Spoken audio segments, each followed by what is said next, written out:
पहले बुराई पर अच्छाई की जीत। रामायण की सबसे बड़ी सीख है कि बुराई पर हमेशा अच्छाई की ही जीत होती है। जिस तरह माता सीता पर रावण ने बुरी नज़र डाली और अंत में भगवान राम ने रावण को पराजित कर सीता को वापस पा लिया। बुराई कितनी भी शक्तिशाली या बड़ी क्यों ना हो, लेकिन अपनी अच्छी नीयत और गुणों के कारण सच्चाई की ही जीत होती है। दूसरा, विविधता में एकता। रामायण की एक बड़ी सीख है विविधता में एकता। इस महाकाव्य में राजा दशरथ की तीनों रानियां और चारों बेटों का चरित्र अलग अलग होता है, लेकिन इस विविधता के बावजूद उनमें किस तरह की एकजुटता रहती है, ये हर परिवार के लिए दुख के समय से बाहर निकलने की सीख है। तीसरा, ऐश्वर्य से बढ़कर रिश्ते। भाइयों का ऐसा प्यार जहां लालच, गुस्सा या विश्वासघात घर नहीं कर पाया, ये एक बड़ा उदाहरण है। एक ओर जहां लक्ष्मण ने 14 साल तक भाई राम के साथ वनवास किया, वहीं दूसरी ओर कैकेयी के पुत्र ने राजगद्दी के अवसर को ठुकरा दिया। इसके बजाय उन्होंने भगवान राम को उन्हें माफ़ करने और राजकाज संभालने का आग्रह किया, क्योंकि इस पर राम का ही हक था। भाइयों के प्यार की ये सीख हमें लालच और सांसारिक सुखों के बजाय रिश्तों को महत्व देने के लिए प्रेरित करती है। चौथी, अच्छी संगत का महत्व। यह ग्रंथ हमें अच्छी संगत के महत्व को बताता है। कैकेयी राम को अपने पुत्र से ज़्यादा प्यार करती थीं, लेकिन दासी मंथरा की बुरी सोच और गलत बातों में आकर वह राम के लिए 14 वर्षों का वनवास मांग लेती हैं। इसीलिए हमें सीख मिलती है कि हमें अच्छी संगत में रहना चाहिए ताकि नकारात्मकता हम पर हावी न हो सके। पाँचवीं, सच्ची भक्ति और समर्पितता। हनुमान जी ने भगवान राम के प्रति अटल विश्वास और प्यार का परिचय दिया। उनकी अपार लगन और भगवान राम के प्रति निस्वार्थ सेवा हमें सिखाती है कि एक दोस्त की ज़रूरत के समय किस तरह मदद की जाती है।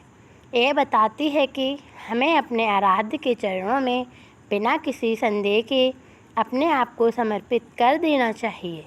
जब हम अपने आपको उस सर्वव्यापक के चरणों में समर्पित कर देते हैं, तो हमें निर्वाण या मोक्ष की प्राप्ति होती है और जन्म मरण से छुटकारा मिलता है। छठवीं, माफ़ करना बदला लेने से अच्छा चरित्र है।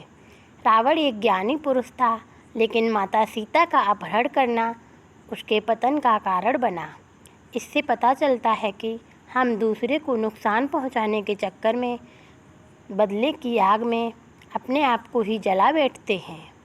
सातवां, सबसे समान व्यवहार। भगवान राम का विनम्र आचरण और अपने से बड़ों और छोटों सबको सम्मान देना हम सबको एक सीख देता है। हमें रुतबा, उम्र, लिंग आदि के भेदभावों के बावजूद सबसे समान व्यवहार करना चाहिए।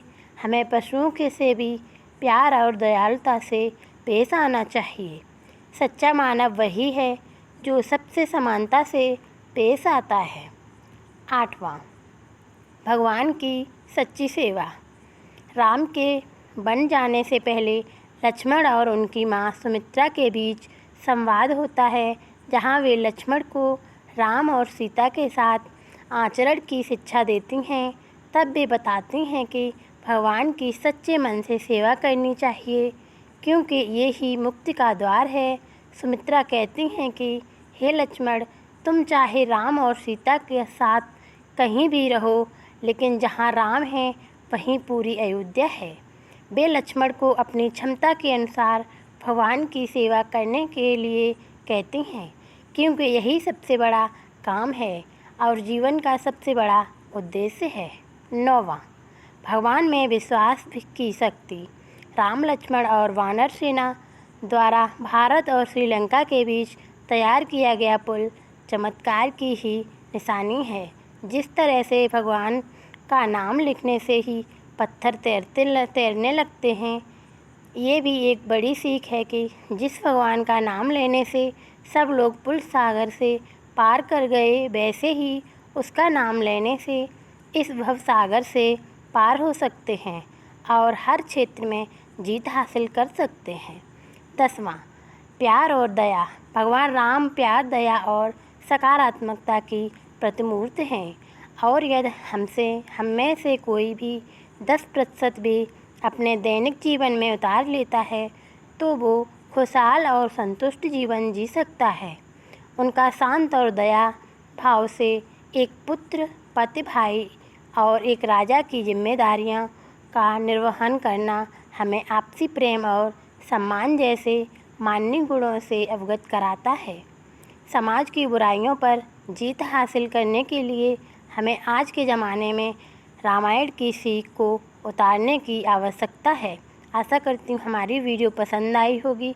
वीडियो पसंद आई है तो चैनल को सब्सक्राइब करें, वीडियो को लाइक करें, शेयर करें, कमेंट करें। धन्यवाद।